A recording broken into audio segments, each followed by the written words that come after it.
Welcome to the Friday Game Night, week number 10 Pick'em Show. What's up, fellas? Hey, Walker's wearing a hat. Background. Hey, I like it. It took us all day to lay these bricks. Yeah. I was about to say. I will not deal with that stupid joke anymore. Yeah, well, go to Africa. I don't like. Yeah, I don't want to hear that. Fair enough. I had to hear it twice. You're wearing a hat, Walker. I'm not. What's going on here? I'm on vacation. I can wear a hat on He's vacation. in D.C. Right? But you live close to D.C. How is that a vacation? Being a tourist. Going to see all the in a historical. city that I've been to for a grand total of 2 hours before Sunday afternoon.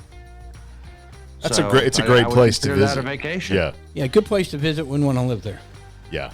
Absolutely. I don't want to live here at all, but excellent place to visit. Hey, does everybody want to say hey to Caleb? Ready? Hi, Hey, Caleb. Caleb. Hey, Caleb. Caleb obviously not with us today. He's been suspended a week. He's suspended for comments he made last week on the show.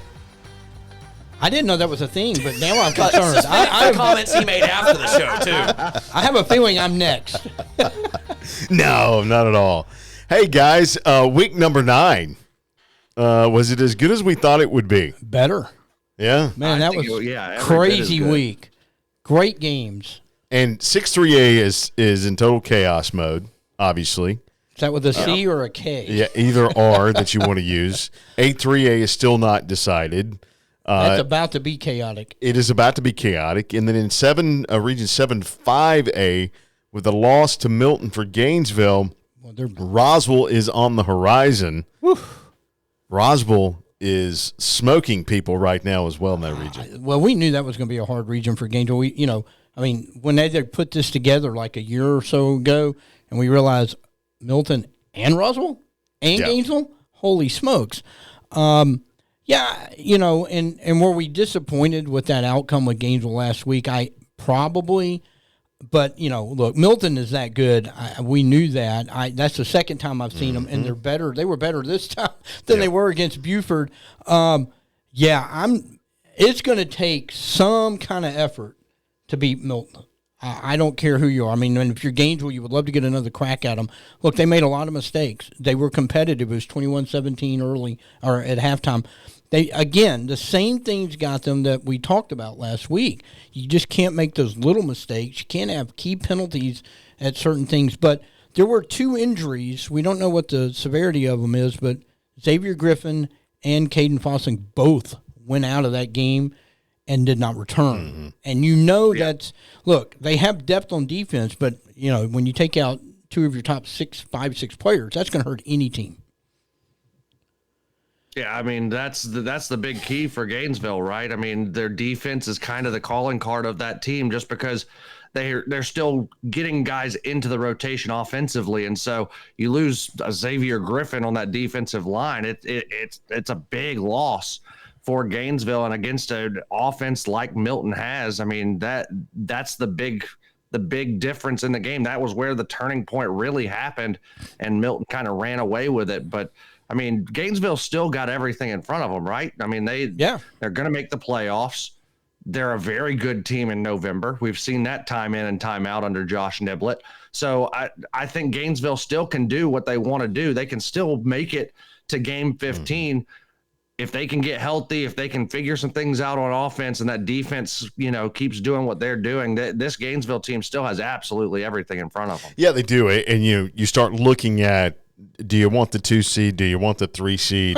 Here we go. Do you want the 1 seed? Obviously, you do want the 1 seed, and I think that might be a little bit out of reach for them, according to what happens with Roswell, Milton, and Gainesville. Roswell, I mean, there could be a 3-way tie at the top of the standings, but then you got to look at down the stretch of what exactly what's the best route to go? Coaches think about that, and obviously, you want to finish as high as you can in the region, and expect Gainesville to finish as high in the region as they want to right now with the constraints they have with the loss to Milton. But, I mean, you obviously look at, okay, so is the 2 seed, is that the best route? I don't know, but, let's say, just for the sake of argument, and I think Nibble would probably come and slap us upside the head if we said he's not going to try to win a game. But, Roswell is your finishing game, and now with the playoffs being pushed back, you know, you're not going to be off 1 week. You might be off 2 weeks. And you don't want to go into that. You don't want to go because they already had November 1st off. Yes. So that's what I'm saying. So now they're 2 weeks off. Do you want to go into a 2 week break, not having played in the playoffs, coming off a loss because they're going to finish with Roswell? Right. I almost think that's almost. I don't want to say must win, but I think that's a win. You've got that. You're going to have to get that swagger or confidence back and take that into a 2 week layoff for the playoffs. Yeah, and Walker, it does give you an opportunity though. We're talking injuries here. You know, Gainesville plays Chattahoochee this week, which I believe should be. I'm not going to say an easy win, but I think they should roll to a win in that one. But then you play Roswell, and you obviously want to be full strength for that. But then you get 2 weeks off to get healthy again before you play that first round game. You know, we're watching. I mean, Go ahead, like Walker. for Gainesville, Jeff, that like this is the 2 weeks actually might be a benefit for them. While it could hurt, you know, a team like Milton if they were to have that last November 1st week off. I know they don't, but they're rolling with a lot of momentum, right? And 2 weeks off, that might stunt them. For Gainesville, it's a chance to get healthy. And that's probably the thing that Gainesville needs the most right now is the ability to get healthy, to, you know, take a little bit off, you know, maybe during that first bye week before the off week before the playoffs. And you can really start to, you know, go back to the basics and say, okay, what have we done well? What do we need to work on over these next 2 weeks to get ready for round one of the playoffs? And that's just going to help Kareem Hewley, quarterback for the Red Elephants. That's going to help the defense get healthy. I think the 2 weeks off for Gainesville is actually more of a benefit for the Red Elephants than it would be a hindrance like a lot of other teams might have. Well, it could be. I will say this, you know, you mentioned Kareem Hewley, you know, and I go back to that Carrollton game. That was like, you know, that was the first game where he really saw the kind of pressure that he was going to see. I thought he did a really good job this time against Milton. He got sacked on the opening play for 11 yards, but that was a badly missed block. And I mean, watch this throw. Yeah. Oh yeah, that was a great throw, and you know, he saw a lot of things. He had pressure on him. He missed a few throws, but I tell you, they had they had Shane King streaking across the middle, almost like a tight end, open all night long, and they were trying to get the ball to him. And you know, he was facing a rush, but I thought that he did a really good job. Well, you know, you could probably take, and not probably, you can take the Carrollton game, the Milton game, put them together, and you can get a really good highlight reel of what Gainesville does well and what Gainesville doesn't do well against top-ranked teams, which is a great building block for the playoffs. It is, and if you're talking about what they do well and what they don't do well, look, they have got to cut down. I mean, we talked about this. Coach Niblitz talked about this. They've got to cut down making those little mistakes, the penalties, very badly timed penalties about when you get things. They had several big plays called back again. You've got to figure out a way. It probably lands on the players at this point. You know, the coaches are not telling, hey, go commit penalties. I mean, you know, they're like, you got to play with some discipline. And I think that's the only thing holding back this team. If they can play with a little more discipline in these big games, I mean, they have the talent. I mean, 21-17 at the half, they showed they could play with Milton. Yeah, it's going to be interesting for Gainesville heading down the stretch here. Obviously, Chattahoochee, then into the season with the Roswell, and as we said, the 2 weeks off before the playoffs, and you got to expect that they're going to be ready to roll in that first round game in the playoffs. All right, big game over at the Brickyard on Friday. We'll talk about that before we move on to the conversation games. Man, North Hall, I thought it was going to be a rout early. They were up 20-0. Then GAC starts marching back. They take the lead in that game. And then North Hall found a way to win the game, obviously off some mistakes from GAC. And GAC special teams really killed them. There were several turnovers in that game. But it was good to see North Hall come back in the way they did. Like, they took advantage of the mistake. They cashed it in for points. And then the defense made a massive play at the end with Harwood's interception to seal the game for the Trojans. And now, here we are. North Hall is in sole possession of first place in Region 6-3A. Walker, I would love to get your take because, you know, we know the game that we're going to be talking about later this week. What did you see from North Hall that makes you think, they may be the team to beat right now in 6-3A? I mean, they fly around. I mean, you watch some of these highlights that we're watching on the screen, and their defense just flies all over the place. And we've known GAC was down this year. I mean, we said it from the jump. We said it when they played Lumpkin County. They're not the same GAC team they were 5 years ago when they were in what was then 7-3A.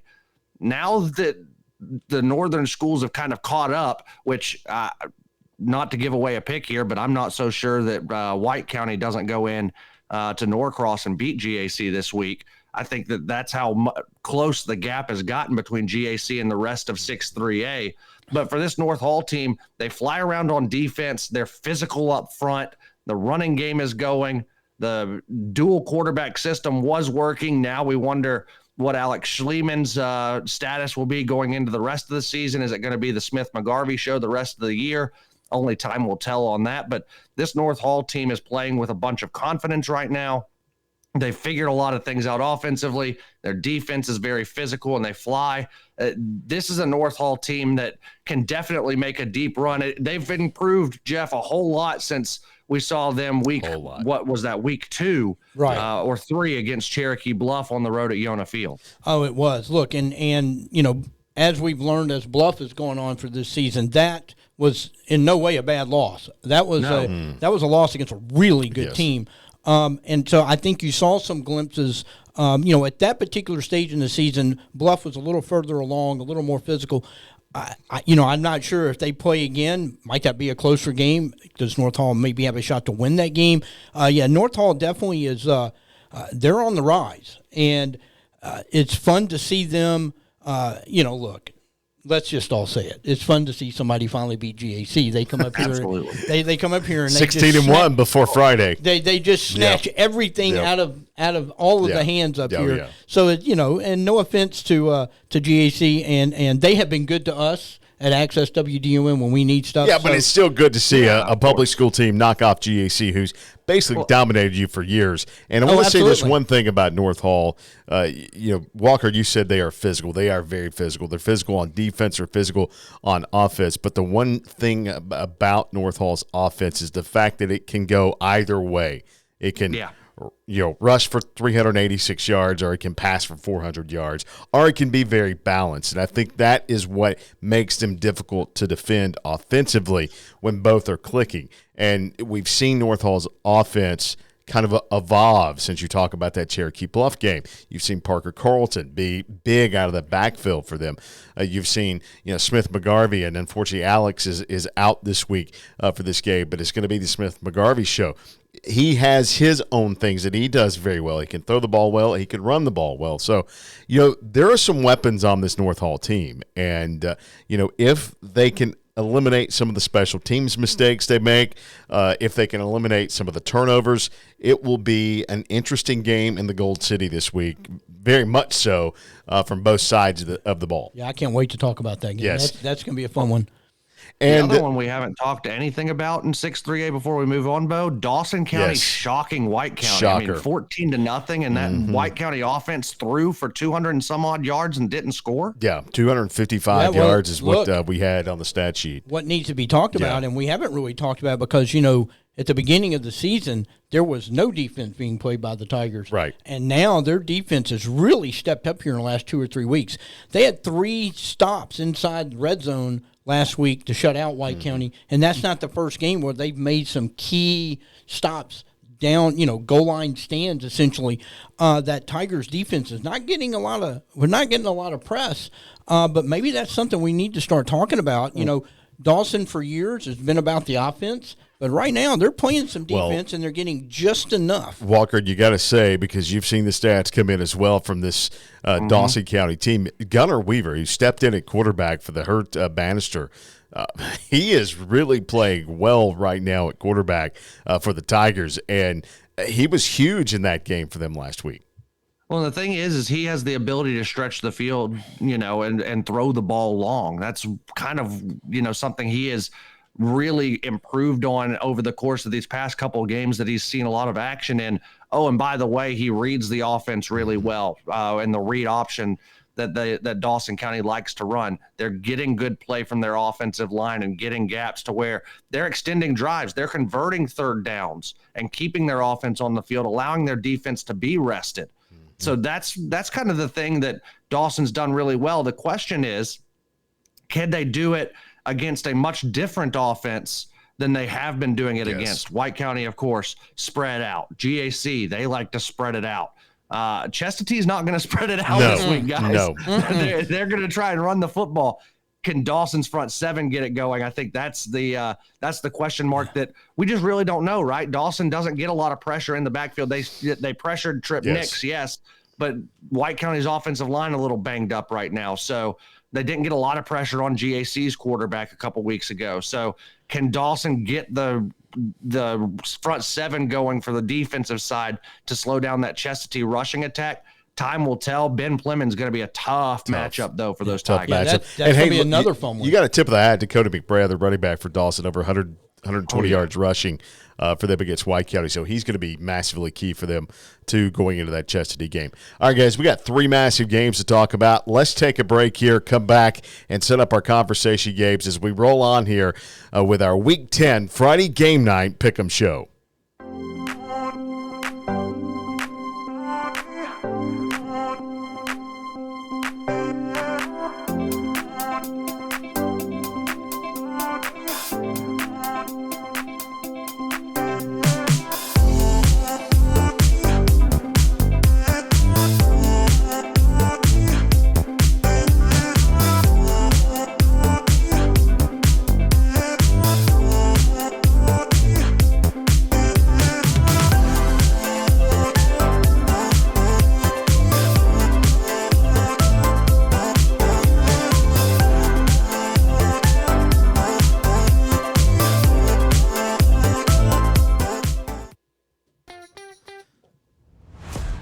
Back here on the Friday Game Night Pick'em Show, week number 10. Welcome back, Bo, alongside Jeff Hart and Walker McCrary. And Caleb. And Caleb's here. Hey, Caleb. How you doing, Caleb? Hi, Caleb. Hey, Caleb. What's up, Caleb? By the way, our guest picker is none other than Mr. Ross Davis. We're going to bring him on dumb joke with Caleb. later. That's a dumb joke. Yeah, that is. Former radio personality. Former radio personality. We'll have him on, see how his guest picking works out, as the guest picker is now 2 games behind Caleb, who's in the lead in the standings. And, Caleb is being a rude host. He's being a rude host, even though he's not here today. He did submit his picks this week, we can't just have him as a 0 and or 11 or whatever we've got this week, unfortunately. Yes, unfortunately. That would be nice if he was 0 for this week. Yeah. But, hey, it's probably not going to happen. All right, guys, let's get to the conversation games this week, and let's start at the top here. North Hall at Lumpkin County. This game here, it's interesting because it's the plus-minus tiebreaker system. So, Walker, let's talk about a Lumpkin County win over North Hall and how many points exactly they need to beat them by to take over the top spot. So you and I got on the phone Friday night after everything kind of slowed down, right? And we were talking about everything going on, and oh, wow, Lumpkin North Hall next week. Oh, we can get a little plus minus here if Lumpkin wins. So here's how this all works out. Follow along with me. If North Hall loses the game by 1 point, they will still be on top of the Region 6-3A standings because they will have a +3 margin or differential, however you want to call it. GAC sits at a +2, and they are done in the little 3-way mini region that would include GAC, North Hall, and Lumpkin County. Of course, if North Hall wins, they're on top by themselves, 2-0. GAC would have the tiebreak over Lumpkin for the number 2 seed. But if Lumpkin wins by 1 point, North Hall stays on top. If Lumpkin wins by 9 points or more, Lumpkin goes to the top. Lumpkin is currently at -6 right now because they lost 19-13 to GAC. So they have to get all the way up to +3 to pass GAC. So that's a 9-point spread that Lumpkin County has to beat North Hall by in Dahlonega on Friday night to be able to get to the top of the region rankings. Now, for Lumpkin to do that, it's going to end up having to be on the backs of Cal Faulkner and Nolan Matthews. Cal's going to have to be able to make some plays with his feet, but it's going to start with Nolan Matthews, Jeff, getting that running game going for the Indians, because if they can get the running game going, that's going to free Cal up to be able to play action and stretch the ball downfield to his playmaking wide receivers. Look, I think this is going to be a great matchup. You're going to have two really potent offenses at any moment. They can break one for 75 yards. And so if you're on defense, you're really going to have to be on your toes. You can't miss an assignment. You can't miss a tackle. You can't let a guy wander free out in the secondary because they'll find him. So, I think there's a lot of pressure on the defenses in this game. I definitely see points scored in this. But I think, Seth, this would be a great time for our Jeff Hart stat of the show. Oh, boy. Can't wait. Here's some things you need to know. It's Jeff Hart's interesting stat of the show. So Walker, this is for you since you're a former, Indians player. Are we sure it's just one stat, Jeff? It's one stat. The number is 9. The stat is 9, and here's why. It's been 9 presidents, Walker, since Lumpkin County has beaten North Hall at the burial grounds, and I can name all 9. Go. Well, technically, before we get into all 9, Lumpkin's never beaten North Hall at the burial grounds. The last win would have been at J.P. King Memorial Stadium. Well, there you go. King. Wow. Boy, that's going way back. That is going way. I'd forgotten all about that play. Way back. Wow. I Once don't even know broadcast a game on a scaffold. I'm not even sure I was alive when that one was going on. That's how far back that goes. No, anyway, so do I need to name the 9 Yeah, presidents? name the 9. Ready, all right. and go. This would consider another stat here, ready? by the way. Gerald Ford. Okay. All right. Jimmy Carter. Mm-hmm. Ronald Reagan. Mm-hmm. First George Bush. Mm-hmm. Clinton. Mm-hmm. Second George Bush. Mm-hmm. Obama. Mm-hmm. Trump. Mm-hmm. Biden. Wow. There you go. Here's Or whoever's something president you now. need to know. It's Jeff Hart's interesting stat of the show. So the last win at home, wherever stadium you're talking about, See, this is 1976. 3 stats now. I'm just saying 1976. Well, that's but been a here's while. the kicker, and this is a trivia question for both of you guys. Oh, boy. And Seth can be thrown in here as well. Do you know the last time Lumpkin County beat North Hall? Without looking, Jeff. You said J.P. King I Memorial don't. Stadium. No, there was another time that Lumpkin has beaten North Hall since that J.P. King Memorial Stadium. And it's the only time to my recollection. 71. No. No, it's I can't remember right off. 2002. It was 2010. Ooh. It was in the Brickyard, and I was on the sidelines for that game Oh. as a player. Oh, That was No the wonder last you time that remember. Lumpkin Oh. County beat North Hall.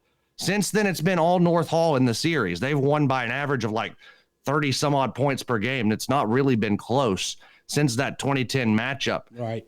But this is a different Lumpkin County team. It's a different North Hall team, and I think North Hall is playing their best football right now. But this Lumpkin County team and the culture that Heath Webb has really implemented over these past 3 years, there's no reason why Lumpkin County should think the trend should change, right? Or should not change. Right. It should be an opportunity for Lumpkin County here. And so I think that's the message that Heath Webb is really instilling. And coming off the Johnson game last week, let's call it what it is. JV team got a lot of work. Varsity team got a lot of rest in the second half. North Hall was in a dogfight all the way to the end. Now without Alex Schliemann, there's a lot of things that if you look at it on paper, Lumpkin County might be the favored team here, but North Hall may be playing their best football, which I think 9 points is a lot for Lumpkin to have to win by. And I think that's going to be in the back of the minds late in the game as well for both teams, because North Hall would be the number 2 seed. Depending on how things shook out with the plus minus once they get done as well. So they're going to be playing that game whether they're behind or in front, because North Hall is going to try and keep it to where they're ahead of Lumpkin County when the plus minus finishes as well. Yeah, we go back to the Lumpkin GAC game, but the talk was, Nolan Matthews went out. We talked about this last week. And that was part of the reason why GAC came back. So Nolan is in the game, correct? He's healthy, right? Fully healthy. So you said it earlier. Only rushed it 3 times last week. Okay, so Nolan had 3 touchdowns?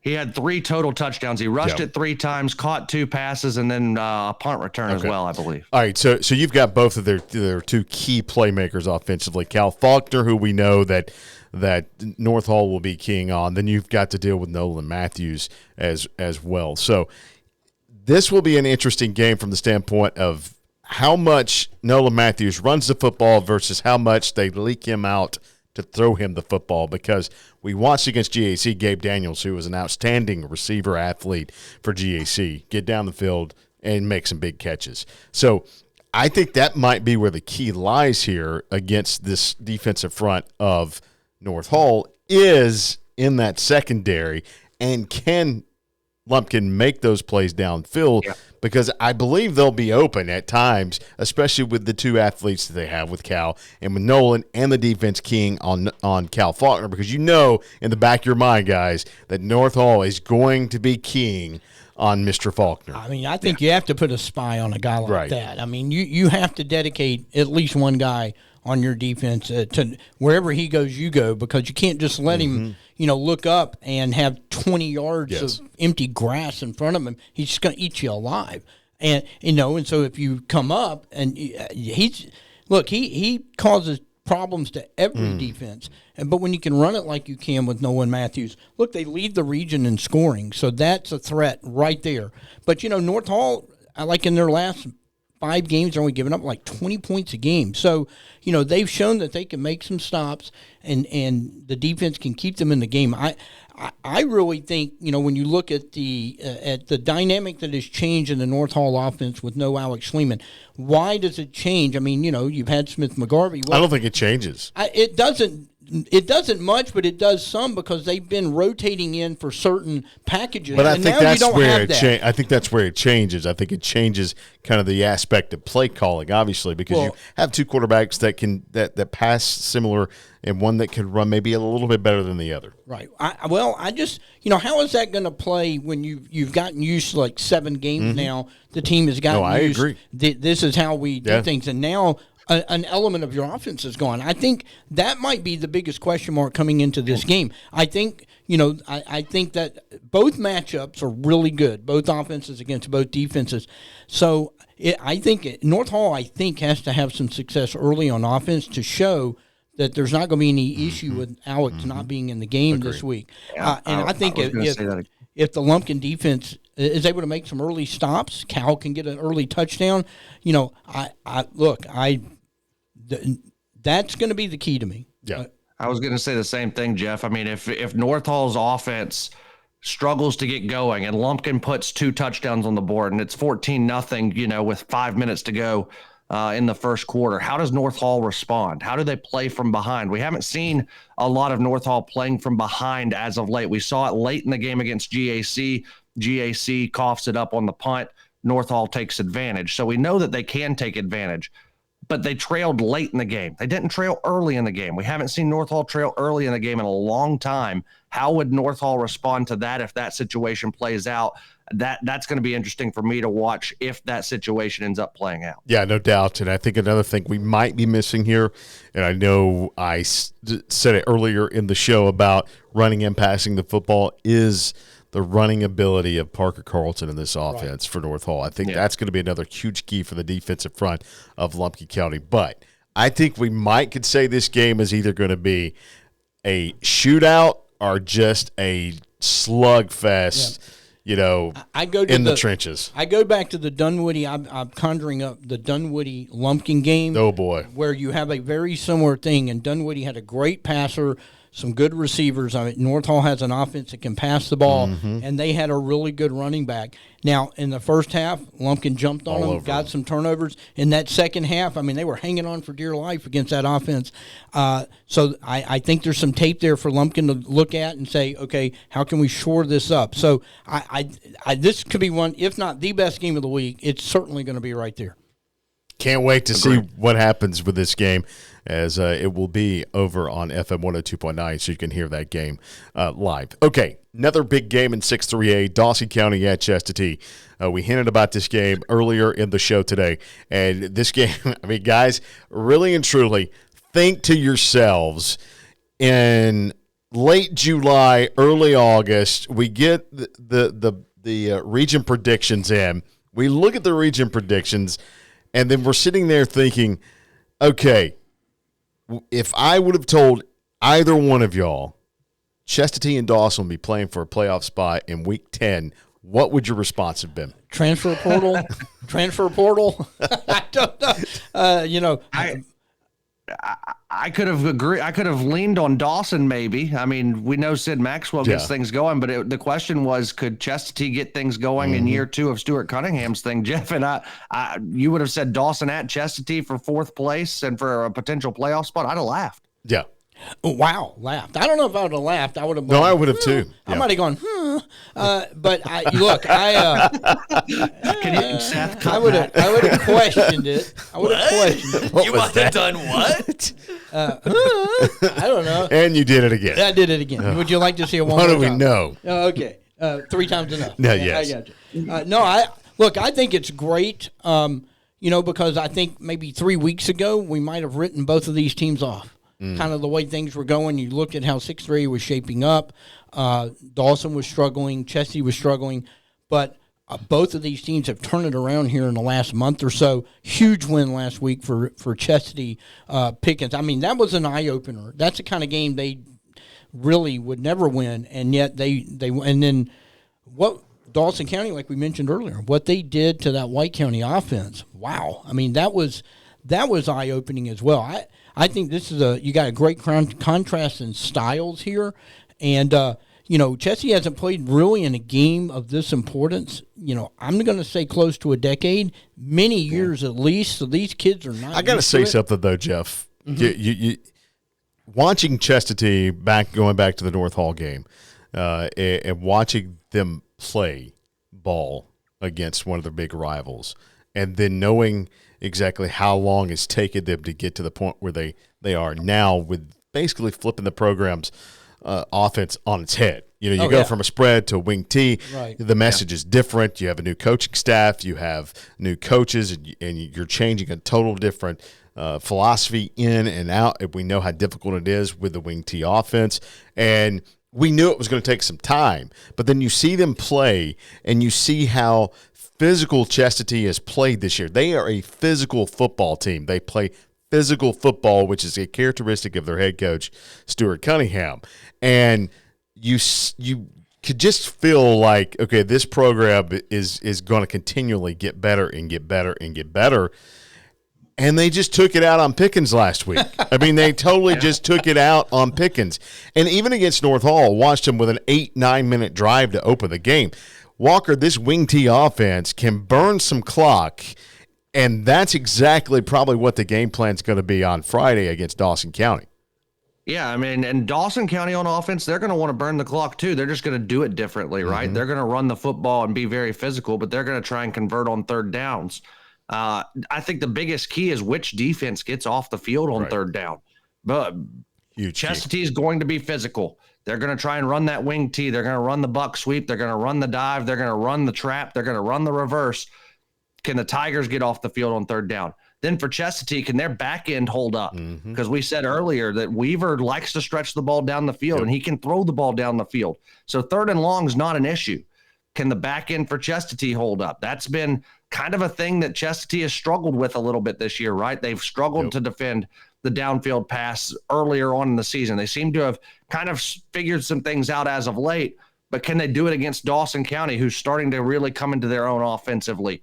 Which defense gets off the field on third down, coupled with which front seven can really cause havoc on first and second down, I think, to kind of try and set each offense off of schedule. I think that's the biggest key in this one. And I don't know that either defense is a favorite on paper, because both defenses are playing really good football right now. Dawson may be a little bit better, but Chestatee has really figured some things out, and they've been very physical against everybody they've played this year. Jeff, regardless of you're talking about defensive fronts of that, Dawson's going to have to play really disciplined on defense against this wing T, and they know that. I mean, everybody knows you got to play discipline against a wing T. So you're talking pressure, but you're talking discipline pressure, and I think that's what Dawson's going to have to do. And you look at what Chestatee does with a football and offense. If they put together an 8-9 minute drive, and if you go back to that one against North Hall, they didn't score on, but they burned some clock.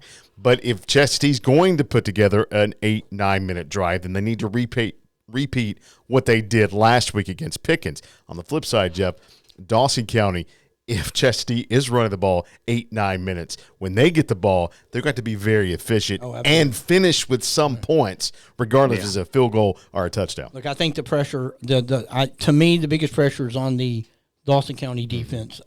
They played great, spread last week. Here's what we haven't mentioned. They have Lumpkin and North Hall to follow. Spread, more spread. So, and right in the middle, and how many times have we heard coaches say, God, I hate to play a wing tee or option team in the middle of all this, because you only have like 3 days to prepare for a completely different offense that you have seen and you're going to see all of a sudden, here comes this. I think there's a lot of pressure on and Dawson has a lot more to lose, because if they lose this game and you look at their finish compared to Chestatee's finish, I mean, I think this is the game for Dawson. If they want to play, they have to win this one, because they probably will not be favored in the next 2 games. I'm not saying don't sleep on the Tigers ever with Sid Maxwell at the helm. Let's ask Caleb what he thinks. Thanks, Caleb. Okay. What was that? I didn't hear that. My hearing aids again. I heard him loud and clear. That was great analysis. It's great analysis. And that's the shortest he's ever given his analysis too. That's awesome. Keep up the good work, Caleb. Keep up the good work. So I think there's more to lose, and there's so much pressure on Dawson to win this game. I mean, suddenly they find themselves in the playoff picture, and you have to take care. You got to go after a wing tee offense. They've been cranking out 39 points a game here in the last 3 or 4 weeks. It's clicking. I tell you, that's a tough assignment in the middle of all of those spread offenses. All I can say is it's Gold Rush weekend in the Gold City, and it's Dawson at Chestatee. 6-3A is just insanely crazy and chaos. It's chaotic. I love it. Can't wait. GAC this week too. Yeah, GAC White County. Don't sleep on that game either. Yeah, listen. I'm telling you, it's just I don't know. I don't know what it is, but it's great football. White County's back's against the wall. I mean, they're in must-win mode the rest of the way. No doubt. Would you go against? I mean, Nix is leading 3A in passing. Yeah. I mean. Look, pick your game. Pick your game this week that you want to go to, because, like I said, if you're going to the Gold Rush and you want to go to the Gold City, you can go watch that game. If you want to stay in Sardis, you can watch that game, or if you can get it out, well, you probably don't want to go to Lilburn or Norcross, but regardless, big-time games in 6-3A. Okay, speaking of big-time games, this one a Thursday game this week is Cherokee Bluff at Oconee County, and this one is... Is this the marquee game? I would say it might be up there with the marquee games, because you have Cherokee Bluff, who, by the way, is now number 2 in the playoff ranking. So if the playoffs started today, it'd be the 2 seed. Bluff would be the overall number 2 seed in the playoffs, which is absolutely insane. That is insane. But Walker, this is the road that continues to be tough for Bluff. Oconee County, then they have Jefferson. They started with Monroe. They handled them last week. Now a Thursday game, the makeup game, by the way, from Hurricane Helene. And here it is, sandwiched in between Monroe area and Jefferson. This is a massive game for the Bears. Did you mean to do that rhyme, tough for Bluff? Did you mean to do it? No. But I'll do it again now that you pointed No, it it's out. Okay. It's all right. It's going to be tough for Bluff. There it is. It is a very tough road for Cherokee Bluff, right? They originally had a bye week this week to be able to get ready for Jefferson, which you would think that, if they were to have gotten a win over Oconee County, now it'd be the region championship game for all intents and purposes, right? I know Jefferson and Oconee still have to play each other after this, but Cherokee Bluff, Jefferson, we would probably be talking about Region 8 3A championship game next week, right? Still could be. Now we have to be talking. Yeah, we still could be, but in terms of how, if it would have played out over the course of how it was originally scheduled, we would be talking about that right now. After Cherokee Bluff beat Monroe area last week, we'd be foreshadowing 2 weeks from now a region championship game potentially between Cherokee Bluff and Jefferson. Now Cherokee Bluff has to go down to Watkinsville and play Oconee County. Very tough place to play. Oconee County, they struggled early on, right? But a very tough non-region schedule. They're rolling through Region 8 3A right now, and they've been rolling ever since they got the first win on the season, and have not looked like they have any sort of weaknesses. The question, though, becomes for Cherokee Bluff, can they move the ball against the Warriors defense? Because the Oconee County shut out West Hall. Now, I know West Hall and Cherokee Bluff, two different teams, but Elijah Hayes may still be the best running back in terms of yardage in 3A, or at least he's high on the list in terms of yardage in the entire class of 3A. They shut Elijah Hayes down last week. Cherokee Bluff's going to have to be able to be more physical up front, Jeff, to get the running game going, to allow Brooks Bryan to be able to find KT Thompson. It's the same recipe that they had against Monroe area that I said last week. They've got to get the running game going with Connor Griffin and all that stable of running backs that they have there to be able to allow Brooks Bryan to throw the ball downfield to KT Thompson. And Cherokee Bluff continue to be creative in getting ways to KT Thompson. If they can get the ball to KT Thompson in the passing game, I don't know that Cherokee Bluff won't find themselves in the game in the fourth quarter here against an Oconee County team on the road, and maybe even in a position where they have the ball and can bleed the clock out like they have the past couple of games and potentially score 1 or 2 touchdowns as Oconee County tries to press to get to the win.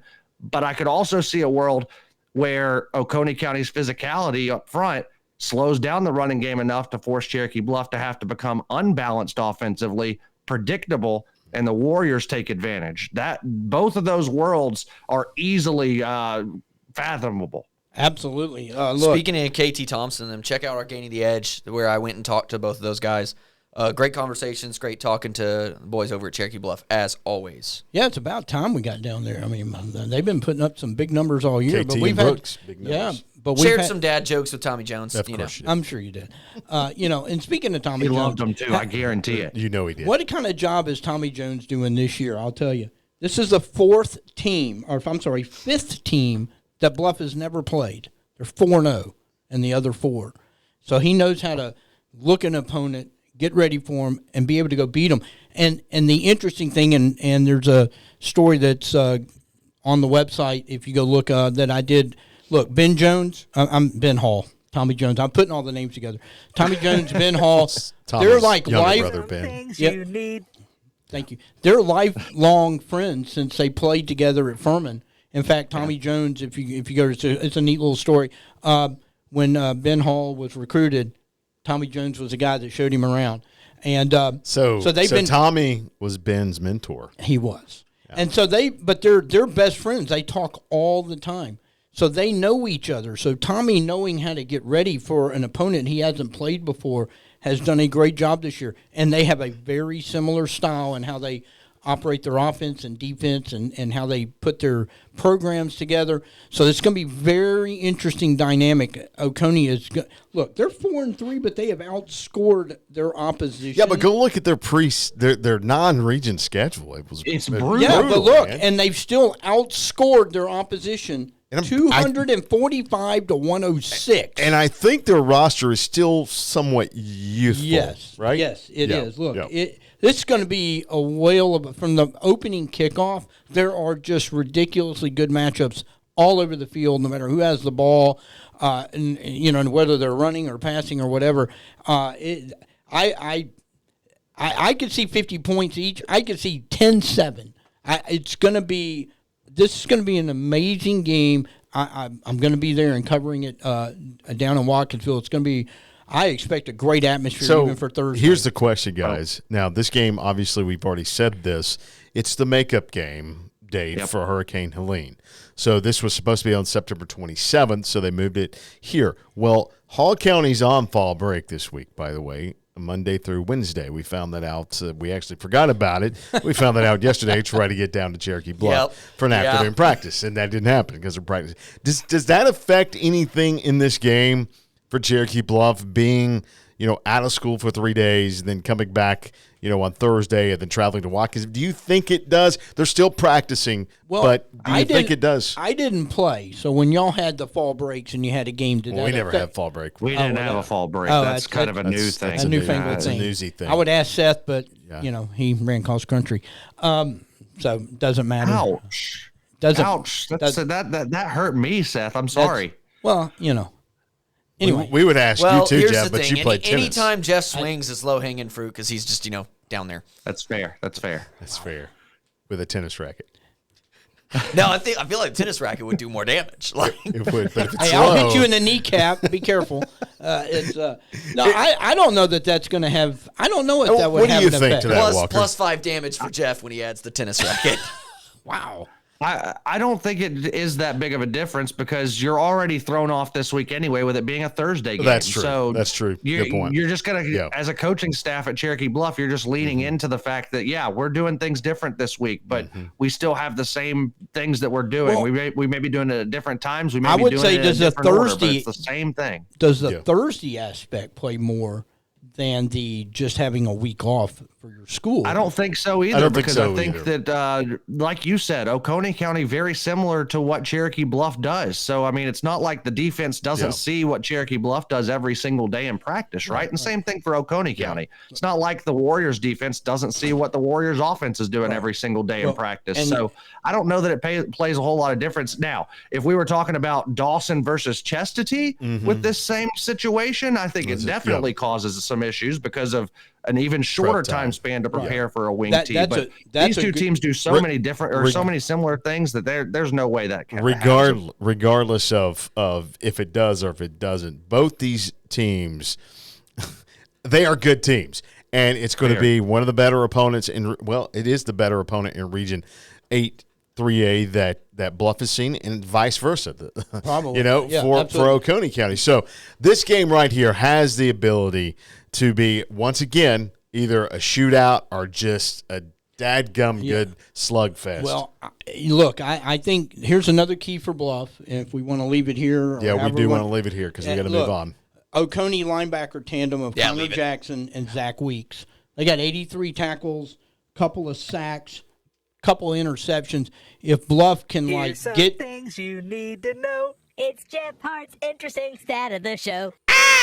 every time y'all do that, I lose my train of thought, and it takes a lot That's the longer. reason because we need to move on. Oh, is About that? to say that's the point, Jeff. Yeah, that's the point. Oh, I get it. By the way, if they can neutralize those guys, then I like their chance. I cannot wait to see the score of this game. All right, let's move on. Take a break as we need to get to the pick-up rundown with Ross Davis. He's been back in the green room looking over his Purple picks. probably for him. Purple room, green room, whatever you want to call it, waiting to come on the show. So the rundown pick'ems coming up here next as the Friday Game Night Pick'em Show continues.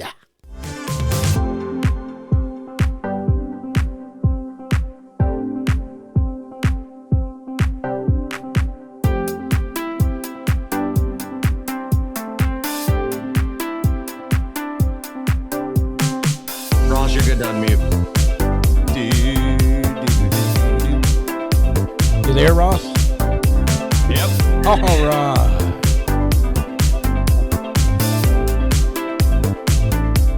What color is the sky in your world, Ross?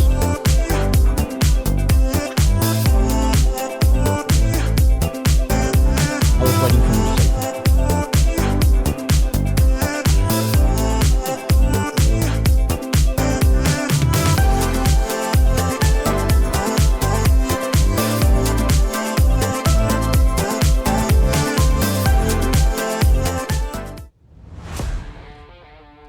All right, guys, it's time to get down to the nitty-gritty here. It's time for the picks, and we're going to welcome to the show Mr. Ross Davis. Ross, welcome to the show, man. How are you? Good to be here. And my old radio buddy. Man, we miss Yes. you, Ross. I tell you, how fun were those days? Those were some good times. I threw out a few Zippos and had a good time with the post-game show and halftime show, you know. Yeah, I miss Zippo. I miss that. That was so fun. I tell you, me and you and Judd Hickenbotham, we had such a fun time on that show. You know, it hasn't been the same without you. It's probably been better, so that's okay. Was that back when the show was traveling? Did we ever travel? I don't remember traveling. They didn't have a budget for us back Yeah. then. Yeah. No, we sat in the studio and brought our own food and water. That's correct. And I think we had to tape it 3 days ahead of time to give us a chance. That's right. So Ross, what do you think about the Bears in Oconee County this week? Well, it's definitely their toughest test for the Bears. It's been a gradual build up to this, it's going to keep going that way with Jefferson on the horizon. But I think Jeff hit the nail on the head there with those linebackers for Bluff's offense.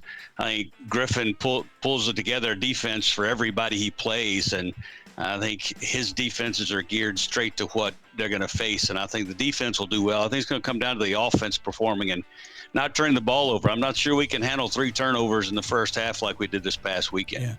Yeah. Listen, you've had I think your third son now is in the program. You have been a part of Bluff since its inception when Tommy Jones came into the picture. They've had just success almost right out of the gate, and you've kind of been on the inside. Give us a little insight to Tommy Jones and kind of what he means to the school and the program right now.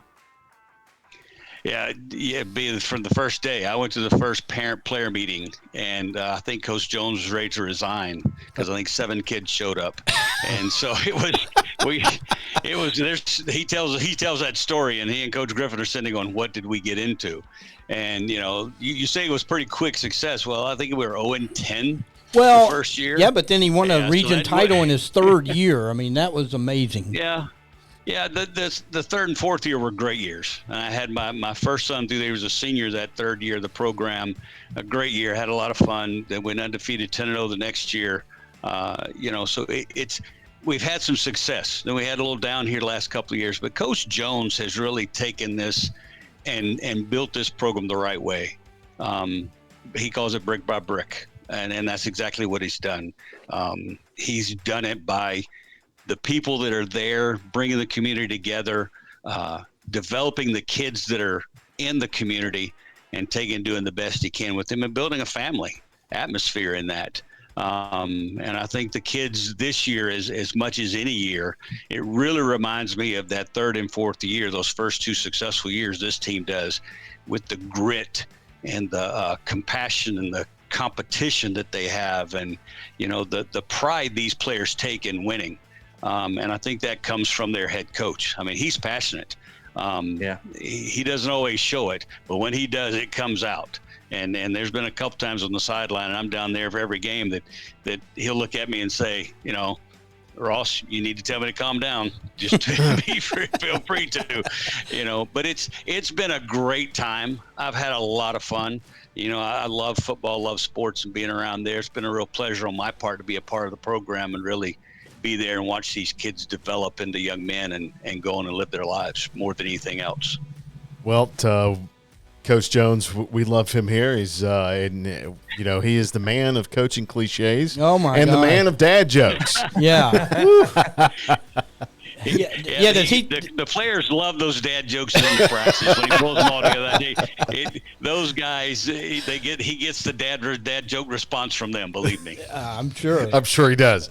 All right, guys, let's get to the rundown picks, and let's see how good. Now, for the record, I sent Ross the picks this week. Okay. But apparently, I messed up big time with Gene Durden. Yes, you did. Ross, confirmation, I did send you the list of the picks, and you know what we're doing, right? All right. Okay, so it's not on me if you do bad. Okay, here.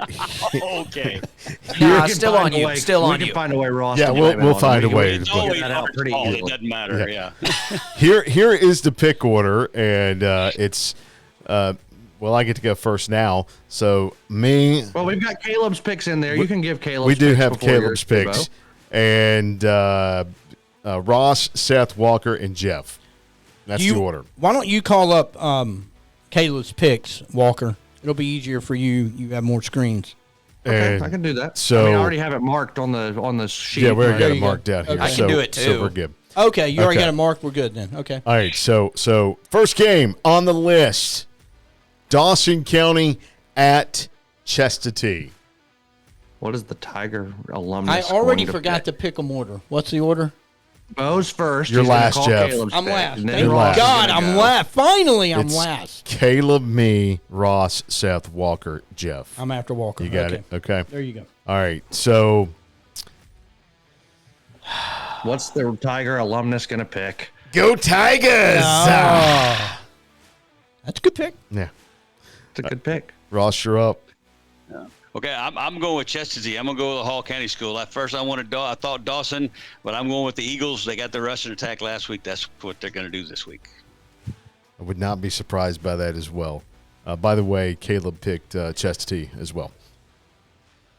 Next. Yeah. No shot for me for the moment. My camera decided to overheat, so that's phenomenal. But Hey, my voice will bless you all the same. Go print a picture out. We'll put you up here underneath. Absolutely not. That's not. You know what? It can. You know what? It can overheat. It can overheat. I'll refocus my camera. He's Whatever. back. Give me Dawson County. Give me Dawson County. All right. I think that the rushing attack for Chestatee, much different than the spread attacks that Dawson County has been very good at slowing down as of late. I think that Ben Plemons gets going on the offensive side, and I think Chestatee wins this game at home. I'm going to agree with you, Walker. I just think, again, I go back to the spread, and now we have a wing T, and you got more spread coming. It's just hard to stop. So give me the War Eagles, and I wish I was wearing my Chestatee wrestling sweatshirt at the moment. Sorry. It's okay. When y'all have a loss and I have a win, it'll be fine. Okay. It'll be fine. East Forsyth and East Side. Ooh. This is a huge game, by the way. Massive. This could have got up there with the conversations It could today. have. I'm kind of surprised we almost didn't talk about this. Because you go back and you look at the East Side North Oconee game, a 5-point loss for East Side.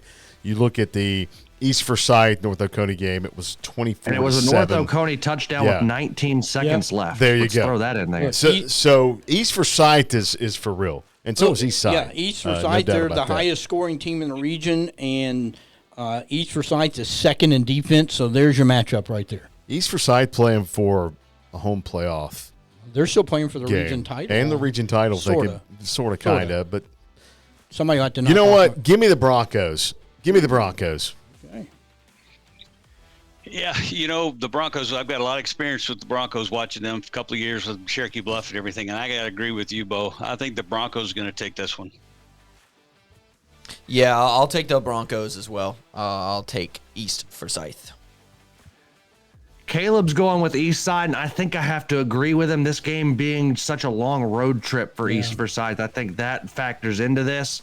I think East Side a little bit mad about the way that the game ended on Friday against North Oconee, and I think that they're going to take a little bit of aggression out. I think East Forsyth keeps it very close the entire way, though, and gives East Side everything they want, but I just don't know if the Broncos have enough. They could be mad. They also could have a major, just kind of a letdown, a hangover from that. Yeah. However, I think even in a diminished state, East Forsyth's going to have to just keep up with them, and I'm not sure that they have quite the firepower. So I'm going to go with East Side, long road trip. They're at home. Give me East Side. Gainesville at Chattahoochee. I think this one's pretty easy. Gainesville rolls in this one. Ross. Yeah, Gainesville's mad. They're going to win. Yeah. Oh yeah, that's my take on it. Same as you guys. Gainesville is very mad, I would say. I would add the very on the edge of that, and yeah, Gainesville's going to take this one. Yeah, give me Big Red. I'll take Gainesville. What did Caleb have? Well, duh. He had I Big haven't Red had as some well. Big Oh, Red. just checking. I have Making not sure. had some Big Red in a hot minute. You could accidentally mark that wrong, Walker.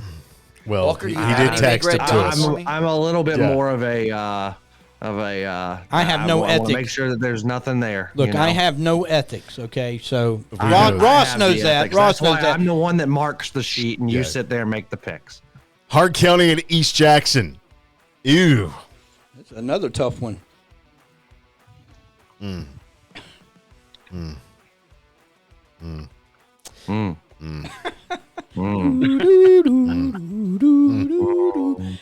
When the first picker slows it down, it really bogs down, Bo. Yeah, that's right. Yeah, we're not used to this being Bo though. It's either you or me, Jeff. Unfortunately, it's either you or me. Yeah. I mean, I have an excuse. I'm mashing Look, the buttons over I'm here. already way in the basement. So give me East Jackson. Ooh, Caleb there as well, Ross.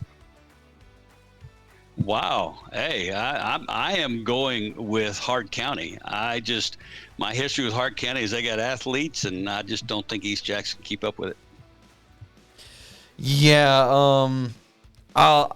You know what? Nah, I'm gonna go East Jackson. I'm on the bandwagon. Nah, I'm going East Jackson. Seth, fly him, Seth. I'm on the fly 'em.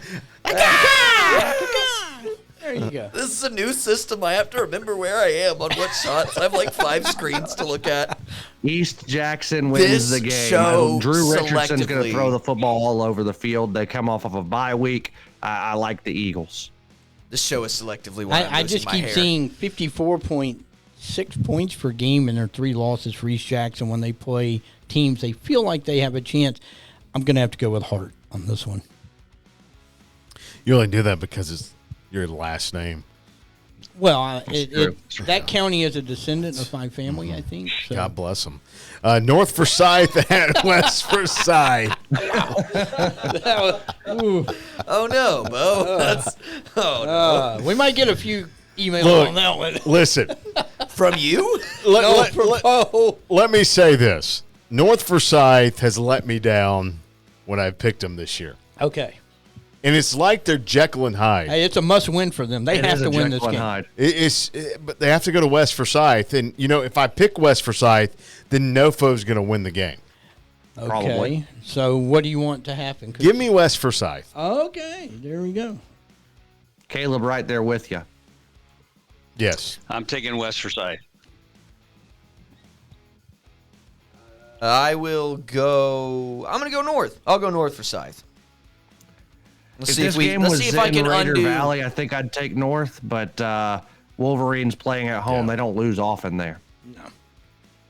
You have the best defense in the region with West Forsyth, so give me the Wolverines. North Hall at Lumpkin County. Let's skip this one. It's too hard.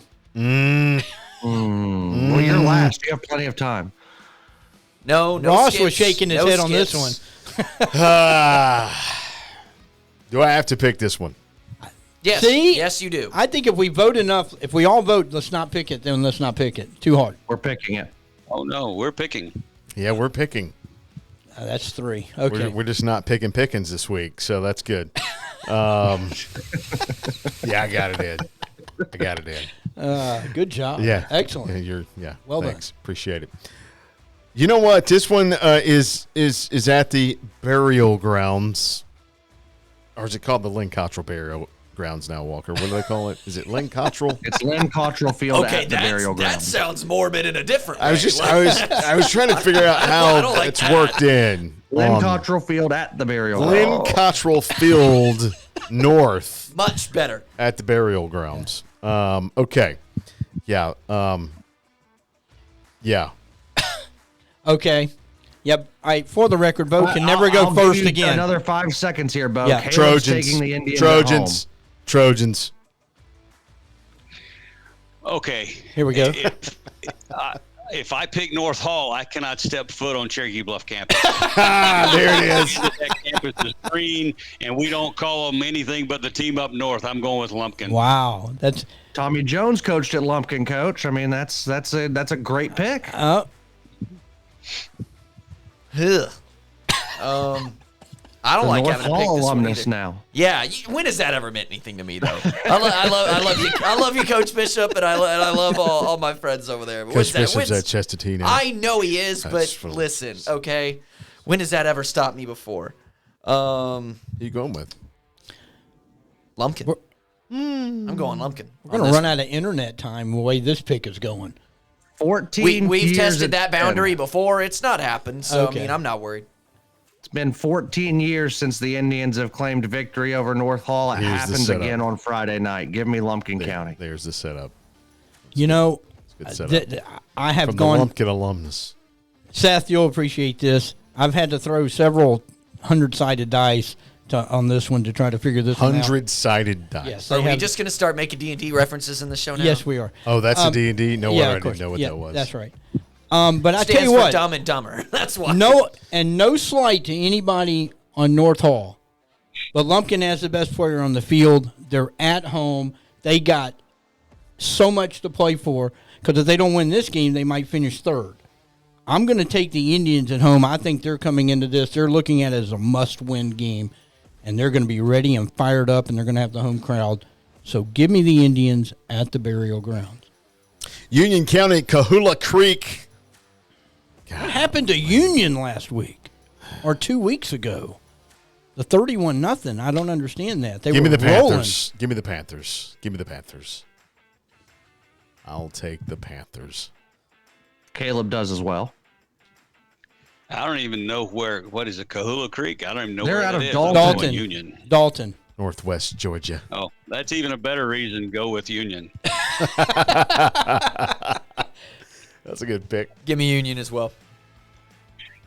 Guys, do you know anything about Kahula Creek? I do. They're bad. Union County. They're bad. Caleb? Yeah, he just said the same thing. Yeah, They're there bad. you go. Yeah. Yeah, give me Union.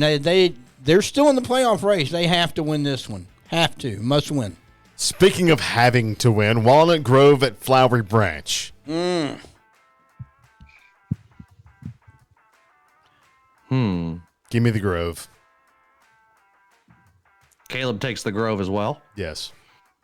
Yeah, almost a repeat of North Hall. I can't pick Flower Branch and step on foot at Cherokee Bluff. Wow. I got to go with Walnut Grove. Boy, for a young school, y'all got a lot of enemies. I don't understand this. No, Ross. Flower Branch is scared to play us, so we can't even build a rivalry there. There it is. Oh, he said it. He said it right on air. I was about I'll to say say it on again, our show, Coach, on our show. That's a great place Jimmy to say it. Lawler. That's a great Open microphone. Jimmy Lawler is ringing me right now. Hi, Jimmy. He's got my number. There it is. Oh, wow. Oh man, that's a good one. I'm gonna have to take Grove as well. Yeah, I think Walnut Grove just a little bit too much. Although Flowery Branch, impressive win last week against Madison County, but I don't know if they can do it 2 weeks in a row. I'm going to go. Every time I think I bury the Falcons, they come back up and do something. I'm going to take Flowery Branch in an upset for this fact. Walnut Grove is giving up 31 points a game in region play. So I think that right there gives Branch a shot. So By the way, shameless plug here, Jason Tester on Thursday night quarterback. So there you that go. in just after 6 on There you Thursday go. on AM 550 and FM 102.9. All right, White County at GAC. White County coming off of an upset. Who beat them? Dawson. Oh, I Shut thought 'em you were out. going to say Tigers. Go Tigers. That was a conversation. My camera overheated again. So That's a conversation game, Jeff. That was a conversation Not game. this game. not this game. I So mean, well, I'm saying we had highlights of it run on the show. Yeah, we talked about it briefly. I'd like 5 minutes, but okay, briefly. give me GAC. Gosh, I Caleb hate to takes do that. GAC as well. So sorry. Golly, here's another one of those. I can't pick GAC after getting our tails kicked 2 years in a row by them at the Bluff. I got to go with White County. Yeah, I mean, here's what I'm thinking on this one. Are you thinking? No, never. But GAC coming off a loss from North Hall, maybe a little bit down. White County mad, they're probably very, very mad. As I mentioned, Gainesville very mad off that loss to Dawson. So you're going with GAC? I'm going with White County on this one. Ross, Seth, great picks. Trip Nicks had a lot of yards. They couldn't finish. They find a way to finish on Friday and finish drives, get the ball into the end zone. Their defense, sneaky good. GAC playing down right now off the massive loss to North Hall with special teams issues. That's a lot of pieces that I don't like about GAC right now. Give me White County. Man, you made some great points there, Walker, because I've been going back and forth on this one. This is another one. It's like all of these 6-3A games are like impossible this week. There's one that's pretty easy to pick. Well, there is, but the Not on one the list. the big ones are very difficult. Look, White County they stormed out. They averaged almost 37 points a game in the first month. They've only been they throwing the ball around. Trip Nicks leading 3A. But you said it, Walker. They can't finish. They're only averaging 17 points a game. Who you picking? I want to pick White County, Okay, we'll pick them. but something tells me they're going to bog down again. So GAC. I'm taking I put the X GAC, down, and it yep. hurts, That and was it such hurts. a But large build-up. I'm taking GAC. It hurts, but I just don't know. They just seem to have a problem. Winder Barrow at Jackson County. This is a big game. But give me the Double G Bulldogs. This could have been a conversation game too. Caleb taking Jackson County in this one. Yeah, this was a toss-up for me. Everything I looked at, I couldn't come up with one good reason to pick either one of them. But I'm going to lean. I mean, it's not that neither one of them are good. It's just going to be such a great. I think it's going to be a good close game. I'm going to take Winder Barrow. Let's see. Yeah, give me Winder. Give me Winder Barrow.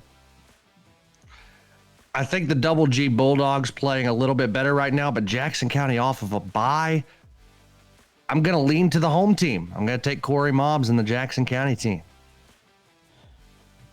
I love Corey Mobbs. One of my favorites. I'm going to give him some fuel here. I don't think they can stop MJ Dowdy.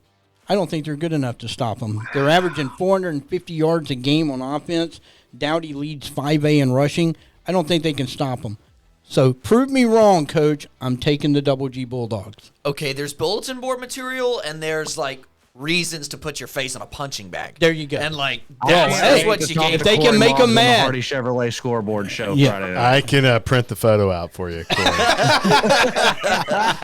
we have proof that Bo can print photos. Hey, I want them to get mad because I want to see them win the game. I picked them to win the region this year.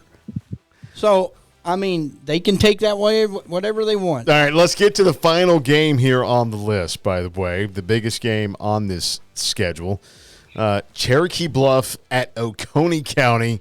And we're going to let the guy wearing purple with a bear paw and the CB on his shirt, Ross Davis, pick first. Ross, big game. Can the Bears win it? What do you got for us? It's a huge game, and it's going to come down to Coach Jones getting that offense rolling. KT Thompson's a big part of it. But let me tell you something. There are other guys on that offense that are going to show up. And so look out, Oconee County. The Bears are coming to kick your tail. There it is. Oh. No analysis needed. He just went right for it. Wow. Look, you've got a resurging Cherokee Bluff team. I mean, you go back from the 8-4A days to 2 years in 8-4A, and now here they are. You know, whatever Coach Jones has been building is now coming to fruition for them. I think the Bears roll into Watkinsville, and I think they get the win over the Warriors. Give me the Bears. Right, who do I cut to? Whose turn is it now? Is it mine? It's yours. It's yours. Okay, good enough. Yeah, good enough. Glad you can keep up today. Thanks, Seth. By the way, before you make the pick, Seth, Caleb took Oconee County to win. Okay, gotcha. Side note, apparently this show has started causing me to lose hair.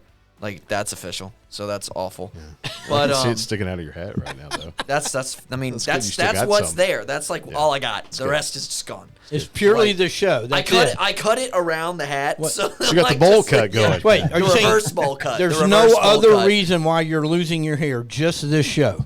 I mean, you in particular, I guess. Yeah. But I feel honored. Thank you. I'm going to get back on track. I'm going with Cherokee Bluff. They're going to walk into Oconee County, and they're going to continue their streak. Hey, me and you get to go watch that game, Seth. This is true. Definitely. I'm driving. No, you're I not. feel like I should pick last. Yes, I am. why? I am. No, you're I'm not. I'm the Oconee Am. County I'll have to drive flopper, I myself. guess. On Yeah, social media, so I we'll think I let should Walker last. pick last. Jeff, you go. I tell you what I see.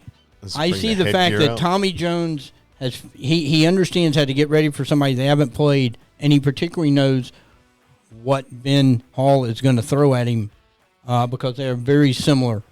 Give me Bluff on the road. I don't know if it's an upset. This seems like a pick'em game to me, but I have faith in Tommy Jones, and I love the weapons they have on offense right now. So give me the Bluff. It's a good pick. Bo, what was I wearing on the Thursday night quarterback show last week? You were wearing an Oconee County hat that Mr. Burgess sent you.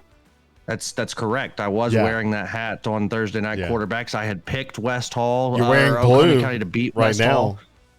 I'm not wearing the hat right now because why in the world would I bring an Oconee County hat with me on vacation when they're playing Cherokee Bluff this week? There's no way that Oconee County is going to beat Cherokee Bluff this week. No chance anywhere on the planet that Oconee County wins this game. Cherokee Bluff, by as many as Tommy Jones and company want to win by. Oh, Where's the hat? where's the Twitter? Weird. I want- I'm just going to leave Walker on a solo shot for now. Just like, Where- here you go. Can we tap into your Twitter this week? Walker has gone all in. Oh no, Man. yeah, we're gonna put all our Twitters, all of our Twitters and everything are on the end. They'll be in the tickers. No, I mean like You'll a be running. reminded.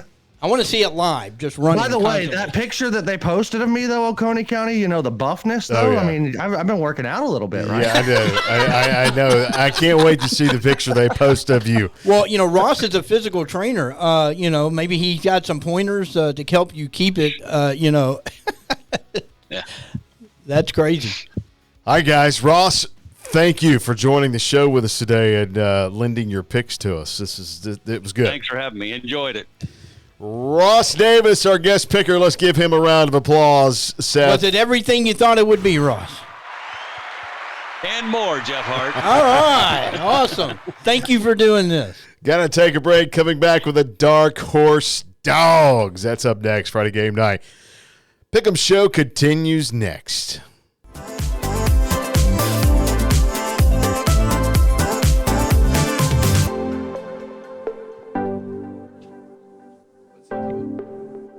What's he doing? Yeah, I don't know. That was a pretty funny pick, wasn't it? That was good. That was good.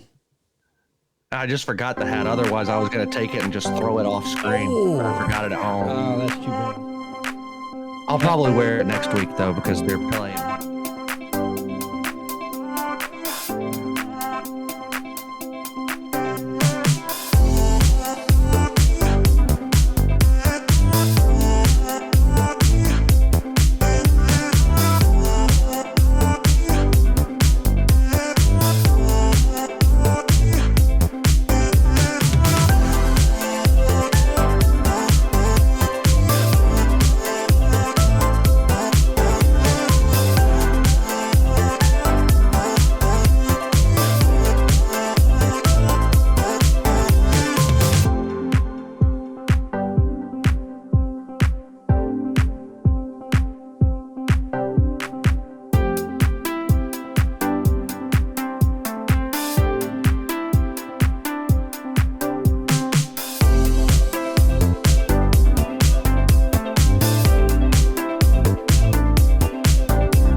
Back to the show here. Time to get to the Dark Horse Dogs portion.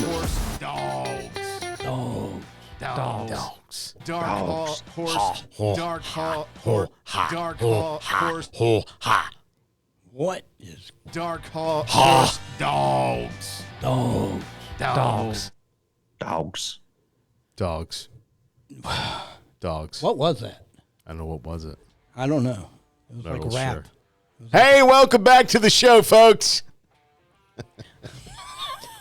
You know what I forgot to do, by the way? What'd you forget to do? I forgot to share the standings with everyone. Oh, okay. So the updated pick'em standings, Caleb's still in the lead by 2 games over the guest picker. Caleb was 8-3.